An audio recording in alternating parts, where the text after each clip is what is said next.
حواوشي وجمال الحواوشي طلبتوه مني كتير واسف على التاخير. النهارده بقى هعمله لكم بس بالطريقه الطبيعيه بتاعت البني ادمين الطبيعيين.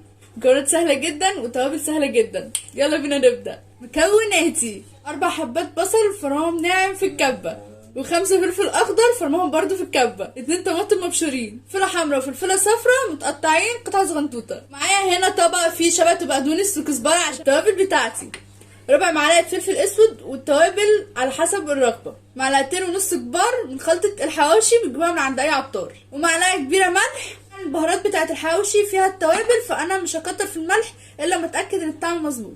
ده طبعا كيلو لحمه مفرومه بس طبعا فيها نسبه من الدهن عشان ما ينفعش حواوشي بجد. ويلا بينا. هحط فيها بصل مفروم ناعم، المقادير هكتبها في التعليقات، وفلفل اخضر مفروم ناعم برضو او مكعبات صغنطوطه، فلفلايه حمراء وفلفلايه صفراء مكعبات صغيره، طماطم مبشوره وممكن تقطعوا قطع صغيره لو عايزين. نقلب بقى كله في بعض. ربع فلفل اسود، معلقه ملح كبيره، ومعلقتين كبار من خلطه الحواوشي. هنقلبهم مع بعض تاني. اهم حاجه التقليب المظبوط، دي اهم خطوه. قررت اقلب بايدي عشان المعلقه دي ما بتسيبش اي حاجه. ده عن الملاعق واهلا بالايه دي. ونسينا رشه الشطه عشان مهمه جدا. انا هنا بسم الله ما شاء الله كيلو لحمه، طبعا انتوا بتعملوا على حسب مقاديركم انتوا. يرحمكم الله. طبعا بما اني لماحه فاكتشفت ان البوله دي صغنطوطه فجبت لجنه. هنحط شبت وبقدونس وكزبره. بقى الخلطبيطه الجميله دي هنخلطهم مع بعض كويس جدا جدا جدا. حواوشي يا مهي حواوشي.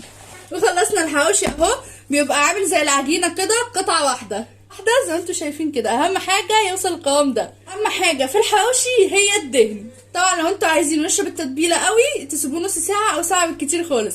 لو مش عايزين تجهزوه على طول مش مشكله. يلا بينا على الخطوه التانية. مش هعمله بعجين، انا جايبه عيش عادي جدا وهعمله بالعيش. جبنا الرغيف المصري الصغير وهنفتحه نص فتحه كده، نفتح الباب بس صغنطوط. نجيب بقى حته كده او قطعه ونفردها في الرغيف كله بطول الرغيف او بدورايته عادي جدا. اخواتي في الله، انتوا عندكم كذا طريقه تعملوا بيها الحواوشي، تعملوه في زيت او تعملوه في الفرن. انا بقى بعملها في الطاسه بس. احط نقطه زيت، الزيت بتاعنا سخن، هجيب الرغيف بتاعي واحطه. الطاسه دي انا بحط فيها 3 أو 4 ترغيفه مع بعض، انما انا عامله تجربه واحده بس فعشان كده حاطه رغيف واحد. اول ما لقيت حمر معايا بالطريقه دي اقلبه على الجهه الثانيه على طول. الحواوشي بتاعي خلص. شايفين الحلاوه؟ شايفين جمال ودلال ولذاذه. خدت حته صغنطوطه فعشان كده اللحمه طلعت رقيقه. يلا ندوق. بسم الله. تحفه. جميل جميل قوي.